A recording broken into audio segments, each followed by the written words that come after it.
Welcome welcome welcome welcome सभी का नए वीडियो में स्वागत करता हूं। दोस्तों, आजकल मुझे ना थोड़ा यहाँ छत पे वीडियो का शूटिंग करना पड़ रहा है, क्योंकि मेरे जो दोस्त हैं वो सब सोए हुए होते हैं और मैं थोड़ा अर्ली, मेरा जो एक वेकअप की हैबिट है उसके कारण मैं थोड़ा अर्ली जाग जाता हूँ। तो फिर नीचे अगर वीडियो बनाता हूँ तो वो सब डिस्टर्ब हो जाते हैं। इधर थोड़ा प्रॉब्लम ये है कि ये जो नॉइस आपको बैकग्राउंड में थोड़ा आएगा, क्योंकि बाजू में ही रोड है तो हॉन्किंग होता रहेगा, ये सब होता रहेगा। तो इधर थोड़ी ये मर्यादा है। इधर दूसरा ये भी है कि कुछ न कुछ लोग कभी छत पे आ जाते हैं, तब मुझे थोड़ा बोलने में दिक्कत होती है, हिचकिचाहट, मतलब रुकना पड़ता है, क्योंकि वो समझ नहीं पाते हैं मैं क्या बात कर रहा हूँ और फिर ऐसे घूरते रहते हैं।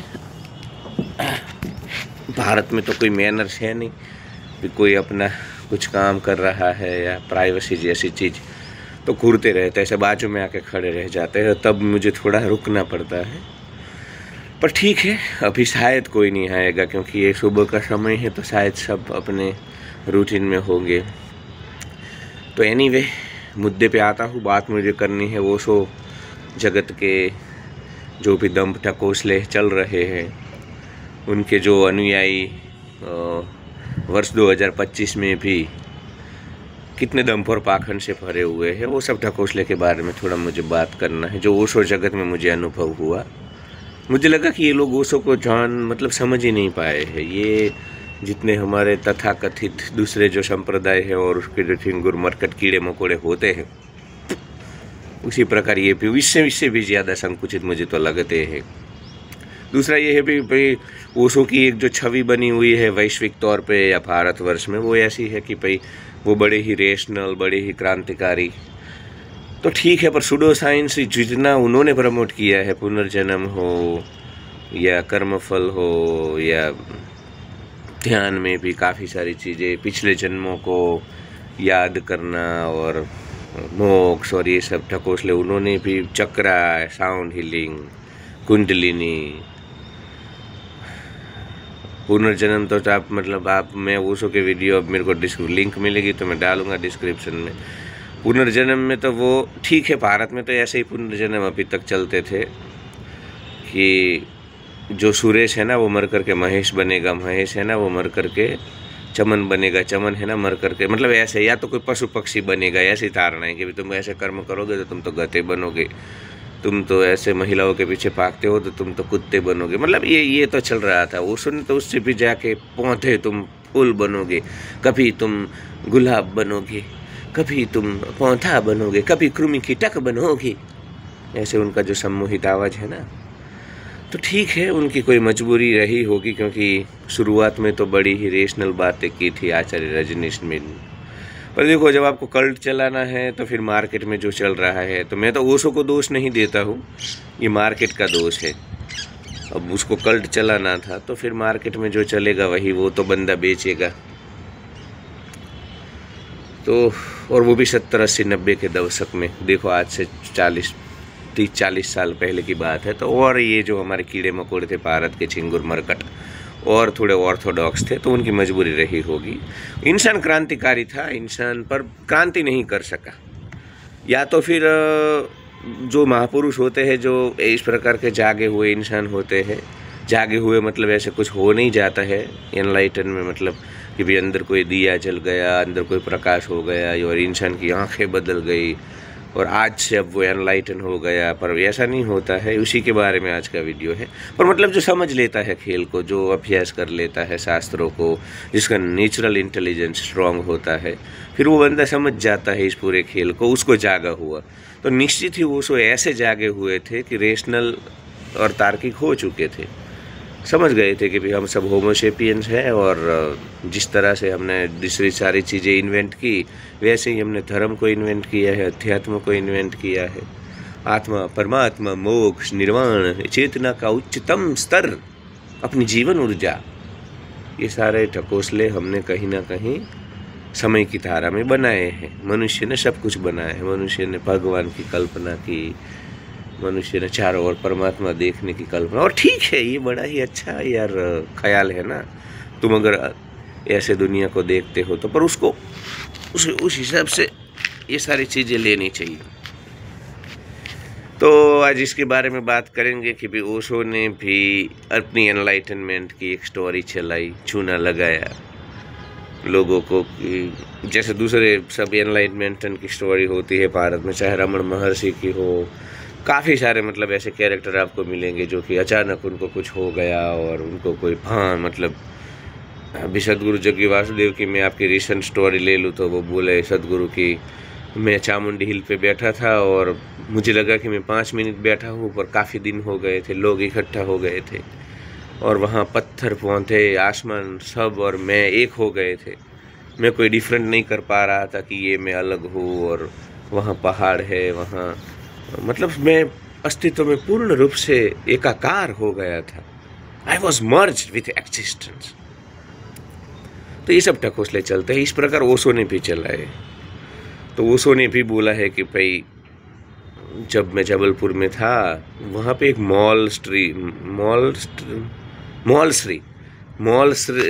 मॉलश्री करके एक ट्री है जिसको ओशो का एनलाइटनमेंट का या आत्म जागरण का पेड़ माना जाता है। ओशो ने खुद मतलब अपने चेले चपाटों को और दुनिया को चूना लगाने के लिए ये बात फैलाई थी, क्योंकि उसके बिना तो मार्केट में आपका स्वीकार नहीं होगा ना। आज मुझे भी कल्ट चलाना है, आपको चूना लगाना है, अपना बिजनेस दुकान चलाना है इधर पंच संप्रदाय का, तो मुझे भी कुछ ना कुछ स्टोरी बोलनी होगी। ऐसे मैं छत पे बैठा था और अचानक मेरी आंखें बंद हो गई और फिर मुझे पता नहीं था 8 दिन के बाद जब आँख खुली तब मुझे तो ऐसा लगा जैसे 1 मिनट हुई है, पर 8-9 दिन चल चुके थे। और उसी दौरान मैं ये सारे ब्रह्मांड में सूक्ष्म शरीर से घूम करके आया था और मैंने वहाँ पे यक्ष गांधर्व देखे, मैंने वहाँ पे ये देखा वो देखा। इधर तो डार्क लगता है तो ऐसे, और धूप भी मुझे सुबह की विटामिन डी, इधर एक तो ये फ़ायदा है कि विटामिन डी बहुत मिल जाता है वीडियो बिना तो मैं भी ऐसा टकोसला करूँगा कि भाई मुझे अब आत्मज्ञान हो गया है, अब मेरी आंखें बदल गई हैं, अब मेरा जीवन एहसास बदल गया है, तो तभी लोग स्वीकार करते हैं। तो हम समझ सकते हैं ओशो की मजबूरी। मैं तो इनको कोई दोष नहीं देता, क्योंकि मार्केट के चिंगुर मिरकट कीड़े मकोड़े अगर रेशनल तार्किक होते तो वो कुछ और प्रकार की बातें करते जो वास्तव में ओशो करना चाहते थे प्रैक्टिकल, पर वो नहीं कर पाए क्योंकि मार्केट वाले ही ऐसा नहीं चाहते थे। तो ओशो ने बोला कि भाई जबलपुर में मैं यूनिवर्सिटी में तब प्रोफेसर था और एक रात मॉलश्री जो वृक्ष, प्रोफेसर नहीं थे शायद, वो 20 साल के थे, पता नहीं, उसमें ज़्यादा डिटेल में जा कर के हम क्या करेंगे, पर वो मध्य प्रदेश में तब तक निकले नहीं थे मध्य प्रदेश को छोड़ करके। और फिर मैं पेड़ के नीचे बैठ गया और एकदम प्रकाश हो गया, हजारों सूरज जैसा प्रकाश हो गया चारों ओर, पेड़ पूरा प्रकाशित हो गया और मुझे आत्मज्ञान हो गया। तो आज भी जो ये ओशो के चिरकुट मरकट कीड़े मकोड़े हैं वो सब वहाँ मॉल्स, देखो ये सब चलता है ना भारत के चिंगुर मरकट कल्ट में कि भाई ऐसे आप देखना काफ़ी सारे लोगों के पैरों में जो वो जो पहले जो ये खड़ाऊ पहनते थे वो सब पड़ी होती है, उनके कपड़े पड़े होते हैं, उनके चश्मे पड़े होंगे, म्यूजियम जैसा बनाएंगे उसको, फिर लोग उससे भी तंता चलता है इनका। तो ओशो ने भी ऐसी खड़ाऊ बड़ाऊ तो नहीं थी 80-90 के दशक में, पर कम से कम ये स्टोरी तो उन्होंने भी गढ़ डाली। तो अब वो पेड़ जो है मॉलश्री जो पेड़, उसकी इन लोगों ने क्या किया है, अब गुजराती में इसको कलम बना, मैं पता नहीं क्या बोलते हैं हिंदी में, पर्टिकुलर वर्ड मुझे पता नहीं है, पर कलम बने मतलब उस पेड़ की एक डाली को काटेंगे और फिर उस डाली को कहीं और लगाएंगे तो फिर से पेड़ हो जाता है। उस प्रक्रिया को पता नहीं हिंदी में क्या बोलते, गुजराती में तो हम बोलते हैं कि भाई उसकी कलम बनाई और कलम को। तो ऐसे ऐसे जितने भी भारतवर्ष में ओशो के आश्रम हैं वहाँ ये उसके चिंगुर मरकट कीड़े मकोड़े जैसे जो ये अनुयायी है फॉलोवर, वो सब वृक्ष उन्होंने बनाए हैं और उसके नीचे तख्ती लगा देते हैं ओशोस एनलाइटनमेंट ट्री, और फिर इसके नीचे बैठ करके ये ओशो के जो चिंगुर मरकट कीड़े मकोड़े हैं सब मेडिटेशन करेंगे, ये न वो सब चलता है जो कल्ट में होता है। ओशो की कॉपी करने की बहुत कोशिश करते हैं, मैंने देखा। अब दाढ़ी बटाएंगे, बाल बटाएंगे, धीरे धीरे चलेंगे। अरे कॉपी होती है, तुम अपना कुछ वास्तविक ओरिजिनल दो ना जैसे तुम हो, और वही ओशो चाहते थे। तो फिर ये सब पेड़ के नीचे बैठ करके मेडिटेशन करेंगे, ये सब टकोसले चलते हैं ओशो आश्रम में। और ये आज के टकोसले नहीं हैं, काफ़ी साल से। आप सबका देख लो, आप देखना कोई भी ऐसा आपको ये संत महात्मा कुछ होगा तो उसका पिक्चर होगा, पीछे आपसे प्रकाश दिखेगा, मतलब आपको ऐसे गोले जैसा, सूरज जैसा। तो यही मतलब हम क्या है, भारत के जो ये मरकट झिंगुर कीड़े मकोड़े हैं हमारे, वो ऐसा मानते हैं कि जो ब्रह्मचारी हो जाता है, जिसे सेक्स की इच्छा नहीं होती है, वही जागा हुआ, वो एनलाइटन हो चुका है। एनलाइटनमेंट की कुछ ऐसी मतलब मान्यताएं है कि उसके बाद उसको सेक्स की इच्छा नहीं होती है, वो सेक्स से ऊपर उठ जाते हैं। जो एनलाइटन हो जाते हैं उनका चेहरा बदल जाता है, हमेशा तेजस्वी रहते हैं, खुश रहते हैं। जो एनलाइटन हो जाते हैं वो अपने सूक्ष्म शरीर से एस्ट्रल ट्रैवल, जिसको बोलते हैं, एस्ट्रल ट्रैवल कर सकते हैं, चांद तारे वहाँ हर जगह पूरा ब्रह्मांड में घूम सकते हैं। जो एनलाइटन हो जाते हैं उनको पूरा ज्ञान हो जाता है ब्रह्मांड का, मतलब उनको अब कोई और ज्ञान लेने की ज़रूरत नहीं, जितना भी संसार में रहस्य है वो सब जान जाते हैं। तो इस प्रकार के ढकोसले चलते हैं। अब देखो आप, सदगुरु जग्गी वासुदेव की मैंने बात की ना कि उनको हर एक को, अगर आपको कल्ट अपना चलाना है, लोगों को चूना लगाना है, तो कोई ना कोई स्टोरी आपको निश्चित ही गढ़नी होगी, बनानी होगी, काल्पनिक। तो सदगुरु जग्गी वासुदेव ने भी अपनी स्टोरी बनाई है। चामुंडी हिल पे मैं बैठा था और मैंने आंखें बंद की, उसके बाद कई दिन हो गए, आसपास लोग इकट्ठा हो गए, मुझे तो पता ही नहीं चला इतना, और मुझे पता नहीं था कि मैं कहाँ हूँ, पर्वत कहाँ है, मतलब वो सब अद्वैतवाद वाले ढकोसले। तो ये सब बातें कर रहे थे वहाँ पे। फिर आप रमण महर्षि का देखो, रमण महर्षि देखो बढ़िया इंसान था, उसमें कोई मतलब वो उसने जितना नॉन ड्यूअलिटी को या अद्वैतवाद का प्रचार किया पूरे विश्व में, इंसान हम्बल था, उसको कुछ नहीं चाहिए था, मतलब एक ही लंगोट में वो वहाँ पे अरुणाचल पर्वत पे। तो उनकी भी ऐसी स्टोरी बनाई हुई है चेले चपाट होने के, भाई वो भी छोटे थे तब उनके शरीर से बाहर निकल गए, एक दिन दोपहर में उनका शरीर पड़ा था और वो अपने ही शरीर को देख रहे थे, तब उन्हें पता चला पहली बार कि मैं शरीर नहीं हूँ, मैं तो वही सच्चित आनंद आत्मा हूँ, मैं तो अनित्य हूँ, मैं तो शाश्वत हूँ, मैं तो मतलब कभी न ख़त्म होंगी, ये न वो, न अनंत हूँ, न अचिंत्य हूँ, न वो सब ढकोसले जो चलते हैं वो। तो ये सब ढकोसले भी रमण महर्षि के नाम पे भी चले हुए हैं। दूसरा कौन काफ़ी सारे मतलब ऐसे जितने भी ये सब होगा, जैसे आप जन्म को लेकर भी, अवतार को लेकर के, वो तो मुझे सेपरेट वीडियो बनाना होगा, पर आज थोड़ा बोल देता हूँ, इससे रिलेटेड है रिलेवेंट। अवतार को लेके भी कि भाई शुक्ल पक्ष की रात थी, नदियों में बाढ़ थी और भगवान ने जन्म लिया, पर्टिकुलर घर में आए। तो ऐसे नहीं होता है, सब होमोसेपियंस ही होते हैं, राम भी होमोसेपियन, कृष्ण भी, सब मनुष्य सब ऐसे ही आते हैं, पर वो काम कुछ ऐसा करते हैं। अब राम और कृष्ण ने असुरों को मारा, उन्होंने अपने शौर्य, साहस, पराक्रम का परिचय दिया, उन्होंने काफ़ी सारी चीज़ें ऐसी आपको दी आदर्श के रूप में, जिसको मान करके आने वाली पीढ़ी चल सकती है भारत की, इसलिए भगवान मानते हैं। आजकल आप कुछ कर लो, आप अभी भले भारत के झिंगुर मरकट कीड़े मकोड़े हो, बाल पता नहीं कुछ हैं, आप अगर अभी तो झिंगुर मरकट कीड़े मकोड़े हो, पर अगर आप कुछ ऐसा काम कर दो, कुछ मतलब ओशो क्या थे, ओशो भी एक इंडियन थे, होमोसेपियन थे, पर उन्होंने चौरबाता बुद्धा का तत्वज्ञान दिया ना, नई दिशा दी लोगों को जो तनाव में थे भारत के लोग और समझ नहीं पा रहे थे, वो जो पूरा वैदिक हमारा धर्म है या जो भी हमारी व्यवस्थाएं हैं उसमें वो उलझ के रह गए थे। तो उनको उसने नई दिशा दी कि भैया पुराने जैसा सब कुछ नहीं हो सकता है, तुमको चौरबा भी बनना होगा, बुद्धा भी बनना, मतलब होगी और योगी, तुम्हें जॉब भी करनी होगी और तुम्हें जल से भी करने, मज़े में भी रहना है। तो ओशो ने मिश्रण कर दिया, चौरबाद बुद्धा, नई फिलोसॉफी दी, और यही सनातन है। आप अपना नया दे सकते हो तत्वज्ञान। तो ये सब मतलब कुछ ना कुछ आपको नया हमेशा, तो ये इस प्रकार की जो बातें हैं कि भाई शुक्ल पक्ष की रात थी, नदियों में बाढ़ थी, चारों ओर देवताओं ने पुष्प बरसाए और भगवान आए धरती का कल्याण करने, ऐसा नहीं होता। हम में ही कोई, और हम देखो, हम किसी को राम का अवतार इसलिए बोलते हैं कि वो राम जैसा काम कर रहे हैं, ऐसा नहीं कि वही राम मर गए और फिर वही राम दूसरी बार ये बने हैं, ये सब बातें हैं पुराणों की।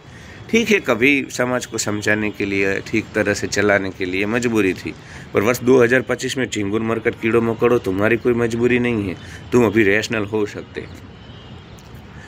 तो ऐसा नहीं होता कि वही राम जो थे अयोध्या में वही मर करके फिर यहाँ पे आकर के फिर वो उन्होंने पुनर्जन्म लिया, फिर वही कृष्ण जो मथुरा वाला था उसने अभी जन्म लिया, वो राम था वही फिर कृष्ण, ऐसा नहीं होता है। जो राम जैसा कार्य करता है, उनके रास्ते पे चलता है, ऐसा ही जीवन जीता है, फिर से मनुष्यता को कुछ लाभ होता है इधर, तो हम उसको राम का अवतार बोलते हैं। जो सेम टू सेम कृष्ण जैसा जीवन जीता है, कृष्ण की तरह ही इधर कार्य करता है, वो सत्य की स्थापना करता है, साहस दिखाता है, असुरों को वध कर, मतलब इस प्रकार की जो चीज़ें करेगा वो सब राम और कृष्ण के अवतार है। बुद्ध जैसी कोई बात कर, जय कृष्ण मूर्ति को हमने बुद्ध का अवतार बोला क्योंकि उन्होंने बुद्ध जैसी रेशनल तार्किक बातें की, मतलब मिली जुली। तो ऐसा होता है, ऐसा नहीं कि वही तथागत सिद्धार्थ गौतम बुद्धा मर करके अब दूसरे जन्म में इधर आए हैं दूसरे शरीर में, ऐसा नहीं होता है। जो जैसा जिसके रास्ते पे चलता है और ऐसा कार्य करता है उसको उसका अवतार बोलते हैं। तो एनलाइटनमेंट में भी ऐसे ही ढकोसले सब बहुत भरे हुए हैं। सदगुरु जग्गी वासुदेव ने भी बोला ना, मैं तो पता नहीं क्या था, 7-8 जन्मों का उन्होंने तो ढकोसला चूर्ण बेचा हुआ है। आप देख लेना वीडियो में, पहले में कुछ था, फिर मेरा थोड़ा ऐसा काम बाकी रह गया तो फिर से मुझे आना पड़ा धरती पे। अभी भी वो लोगों को चूर्ण लगा रहे हैं कि फिर से मैं धरती पे अभी चला जाऊंगा जब मेरा कार्य ख़त्म हो गया। एक बार मैं जा रहा था पर फिर मुझे लगा कि अभी मेरा कार्य अधूरा है। अरे भी चले जाओ, कोई कार्य, तुम्हारा कार्य यही स्टैच्यू बनाना था तुमको, और आश्रम बाश्रम ये सब ठीक है। दक्षिण भारत में उनके कारण सनातन धर्म का फ़ायदा तो हुआ है, ऐसा मैं नहीं बोलता हूँ। पूरा हर एक चीज़ के दोनों पहलू होते हैं। ओशो के भी देखो, ओशो के भी मैंने पहले बोला कि उनकी मजबूरी रही होगी। जैसे शंकराचार्य को संन्यास लेकर के, सन्यासी बन करके ही बौद्धों को बातें करनी पड़ी, क्योंकि पहले तो वैदिक परंपरा में कहाँ संन्यास था। पर वो बौद्ध सुनते ही नहीं उनकी बात ही, क्योंकि उस वक्त बौद्ध जो काल था ना, तब ऐसा था कि भाई तुम अगर सन्यासी नहीं हो तो पतित हो, पापी हो, तुम तो नीच निम्न कक्षा के हो। इस प्रकार के ढकोसले इधर मार्केट में चलते थे उस वक्त। तो इसलिए वो जैसे थे वैसे आप बनो, तभी तो शायद ओशो को भी ये जो 80 के दशक में पुनर्जन्म, कर्मफल, ये past life regression, sound healing चक्र, ये सब चलाना पड़ा, क्योंकि तभी उनका स्वीकार हुआ। पर आचार्य रजनीश ने कुछ अच्छी बातें भी की है कि उन्होंने ये जो सब मीठी मीठी चिकनी चुकड़ी बातें थी तो उसमें कुछ सत्य भी बोल दिया। जैसे डॉक्टर करते हैं ना, तुमको 4-5 मेडिसिन देंगे, उसमें एक थोड़ी पिपरमेंट जैसी चॉकलेट जैसी होगी कि वो कड़वी न लगे दूसरी तुम्हें।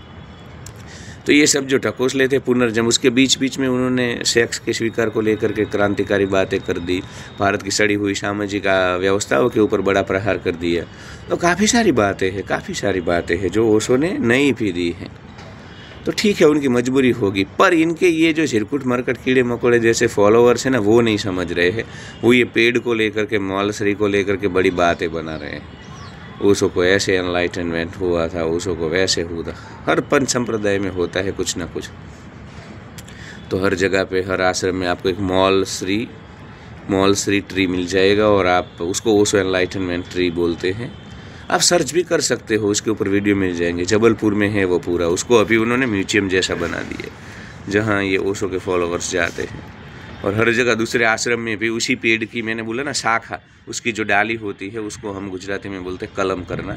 तो वो कर करके उन्होंने सब आश्रम में ये मॉलसरी ट्री लगाया हुआ है। तो देखो यार, कितना मतलब ओशो मजबूर रहा होगा, और कितना भारत की इस मतलब हमारा जो ये पिछले 1500-2000 साल में हमको जो चूना लगाया संप्रदायों ने खुद के जलसे करने के लिए। उपनिषद और गीता के ज्ञान उसमें तो जलसे नहीं हो सकते थे, इसलिए पुराणों की बातें उठाई, और ये पुनर्जन्म के और ये एनलाइटनमेंट के मतलब आत्मज्ञान। क्योंकि जब आप अगर साधारण इंसान रहोगे तो साधारण इंसान आपका स्वीकार नहीं करेगा। तो आपको चूना लगाना है तो कहीं ना कहीं आपको उनसे थोड़ा अलग होना पड़ेगा, और अलग दिखने के चक्कर में फिर ये बातें करनी पड़ती है सदगुरु को या आचार्य रजनीश को कि भाई हम तो बैठे थे और इतना प्रकाश हुआ। और ऐसी बात है, 3-4 इनकी मॉडस ऑपरेंडी है, मैं आपको बोल दूं। या तो ऐसा बोलेंगे कि उस दिन से उनकी आंखें बदल गई, उनका चेहरा बदल गया, या तो ऐसा बोलेंगे कि मैं सूक्ष्म शरीर से पूरा सूरज चंद्र तारे देख कर करके आ गया और फिर शरीर में, मतलब एक तो ऐसी चीज़ होगी आपको चूना लगाने के लिए कि शरीर पड़ा था और मैं शरीर से निकल गया बाहर, और मैं शरीर को देख पा रहा था, सब मेरे आसपास रो रहे थे कि मैं मर चुका हूँ, फिर से मैं शरीर में आ गया और अब मैं आत्मज्ञानी हो चुका हूँ। तो अब मैं आपको चूना लगाने का लाइसेंस है, आपको मरकट, झिंगुर, कीड़े मकोड़े को उल्लू बनाने का ठगने लेने का ये लाइसेंस है। तो इस प्रकार सबको, और ओशो को, आचार्य रजनीश को भी विमान जा रहा है, थोड़ा रुकना पड़ेगा, ज़्यादा ही नॉइस, क्योंकि बैकग्राउंड वाला नॉइस तो चलेगा, ये तो ज़्यादा ही आएगा। यार मेरे चैनल को मोनेटाइज करो, मुझे भी पैसे दो, मुझे ऐसे फ्लाइट में उड़ना है। तो ये सब मैंने बोला ना, थियरी होती है, ये लोग चलाते हैं, क्योंकि तब तक ये जो चिंगुर मरकट कीड़े मकोड़े भारत के, वो आपका स्वीकार नहीं करते हैं यार। उनको आप कितनी भी सच्ची बातें करोगे, मेरे को देखो कमेंट में गालियाँ देंगे ये ओशो के सन्यासी, क्योंकि किसी को जगना नहीं है ना। मैं वास्तविक ओशो का सन्यासी हूँ, तुम नहीं चिरकुट मरकट कीड़े मकोड़े, मैं जागा हूँ। मुझे ओशो ने ही ऐसी प्रेरणा दी कि भाई तुम अपना दिमाग लगाओ, अपना तर्क यूज़ करो, अपना नेचुरल इंटेलिजेंस। मुझे पता है कि ओशो भले पुनर्जन्म के बारे में बोला, वो सब बोला, पर खुद ओशो को पता था कि ये सब ठकोसले है, या तो ये थियरी है। और ऐसा नहीं है, देखो मैं खुद बोलता हूँ कि जैसा रोग होता है ऐसी दवाई चाहिए। अब संसार में लोग ऐसे हैं, लोअर IQ वाले मास लोग, तो उनको फिर आप अद्वैतवाद की बात नहीं बोल सकते हो कि चारों ओर एक परमात्मा है, वो नहीं समझेंगे, वो तो मार काट करते हैं, झगड़े। तो फिर ऐसे चिंगुर मरकट कीड़ों मकोड़ों का आपको पुनर्जन्म का चूर्ण, वो अच्छा भी है। देखो उसके मतलब ऐसा नहीं है कि इन चीज़ों से नुकसान ही हुआ है। अब 2025 में नुकसान होगा, मैं ये बोल रहा हूँ। अब तो लॉ एंड ऑर्डर है, पुलिस है, आर्मी है, किसी को डराने की ज़रूरत नहीं है, वो वैसे भी डर जाएंगे कुछ गलत करेंगे तो पुनर्जन्म के ठकोसले तब थे जब ये कुछ व्यवस्थाएं नहीं थी, और लोग बड़े ही उद्दंड हुए थे, लोग बड़ी ही मार काट कर रहे थे। तब इनको कंट्रोल में करने के लिए, डराने के लिए कर्म बंधन, कर्म फल, पुनर्जन्म, तुम ये बनोगे, तुम गधे बनोगे, तुम्हें मर कर के ऊपर तेल में तला जाएगा, तुमको ये सब दंड दिए जाएंगे, पुराण की जो बातें हैं ना, वो तब के लिए ठीक थी, तब उसका मार्केट था, उसकी उपयोगिता थी, तब वो रिलेवेंट था। पर 2025 में मुझे समझ आया, अब ये एनलाइटनमेंट वाली बात है, जो अगर हैं वो शंकराचार्य करते तो ठीक है कि भाई उस वक्त आपको लोगों को यार मारकाट हो रही थी, लोग इधर कुछ समझ नहीं रहे थे, जो शक्तिशाली था, जिसकी लाठी उसकी भैंस थी, तो तब के लिए ठीक है। पर आज वर्ष 2024 में यार, वर्ष 2025 आ गया, अब तो 2-3 दिन ही हुए, मैं भूल जाता हूँ, वो जो पुरानी मेरी आदत है।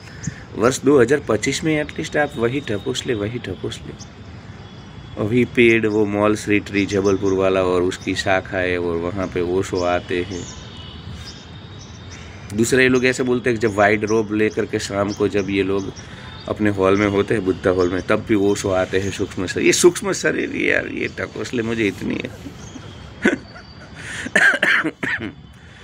चूना लगन सूक्ष्म शरीर, और सूक्ष्म शरीर यहाँ से निकलता है बाहर। मतलब यार वर्ष 2025 में हम ये सब बातें मानेंगे? मुझे गाली लिख लो मुझे, पर क्या है यार, क्या है? ओशो की कई सारी बातें हैं जो हम फैला सकते हैं। ये सब ठकोसले यार, सूक्ष्म शरीर उसको लेकर के, और सब नॉलेज आ जाना, मतलब जिसमें आत्मज्ञान हो गया तुम्हें पूरी दुनिया का नॉलेज हो जाएगा, पूरा ब्रह्मांड के रहस्य। अरे भाई आत्मज्ञान यानी कि तुम समझ जाते हो कि ये सब ठकोसले है, और ठकोसले हमें चलाने होते हैं जब ज़रूरत होती है। दुनिया को जब इसकी ज़रूरत होती है, सब कुछ ठकोसला है, सब कुछ। अद्वैतवाद भी ठकोसला है, द्वैतवाद भी ठकोसला है, मूर्ति पूजा भी ठकोसला है, ये परमात्मा की जो बात, सब इंसानी दिमाग से निकला हुआ है। जैसे जैसे इंसान ने शिकार छोड़ दिया, कबीले बनाए, गांव बनाए, पेट भर गया। जब तक पेट नहीं भरा था ना, शिकार कर रहे थे, तब तक कुछ नहीं था, क्योंकि सारी जीवन ऊर्जा ही शिकार करने में चली जाती थी। चिंगुर मरकट कीड़े मकोड़े पूरा दिन भाला ले करके शिकारी कर रहे थे, तब ये बातें नहीं थी, क्योंकि पेट भर गया, अब समय बचा, तब फिर ये वेद उपनिषद से पूरा खेल चालू हुआ। और वेद उपनिषद वाला तो फिर भी जेन्युइन था, वहाँ पे जीवन जैसा है वैसा उसका। पर ये बाद में फिर 1500-2000 साल में जब से ये ईश्वर की कल्पनाएं डाल दी, मूर्ति पूजा डाल दी, फिर तो वो जो सनातन की या वेदांत की जो मूल बातें थी उसका तो मतलब, और यही आत्मज्ञान, पुनर्जन्म, भगवान आए हैं, हमारा कल्याण करेंगे, धरती का कल्याण करेंगे। और 70-80 के दशक में आचार्य रजनीश को भाई ये ठकोसले, मुझे तो ये आज तक मतलब बड़ी ही मतलब कि कितनी मजबूरी रही होगी ओशो की, कि उसको मजबूरन ये सब चूर्ण बेचने पड़े, सुडो साइंस, क्षपीय विज्ञान, वरना वो वो बंदा तो सभी प्रकार की अंधश्रद्धा, सुपरस्टिशन, सूडो साइंस से निकालना चाहता था, पर हम ही तैयार नहीं थे। और आज वर्ष 2025 में नहीं है, कितने लोग गाली देंगे इधर देखना आप कमेंट में। वर्ष 2025 में हम तैयार नहीं हैं, तो तब तो समझ सकते हैं। तो वीडियो लंबा हो चुका है, कोई ऐसा एनलाइटनमेंट होता नहीं है। एनलाइटनमेंट मतलब आप समझ जाते हो कि सब मनुष्य ने बनाया है और हमें यहाँ आनंद से जीना है, जीवन का पूर्णता से जीना है, वही एनलाइटनमेंट होता है। ऐसे कोई प्रकाश नहीं होता है, ऐसे कोई भीतर दिया नहीं जलता है, ऐसे कुछ आंखें नहीं बदल जाती हैं, ऐसे कुछ आपका चलना, सब मनुष्य ही रहते हैं। जैसे जैसे जीवन आगे बढ़ता है, कौन कैसा चूना लगाता है, और ये सब जब आप सब कुछ क्लियर पता चल जाता है, यही एनलाइटनमेंट होता है। तो फिर से बोलता हूँ, सब्सक्रिप्शन दो, चैनल को मोनेटाइज करना है और मुझे पैसे चाहिए, तो प्लीज़ आप मुझे सब्सक्रिप्शन दो। Thank you.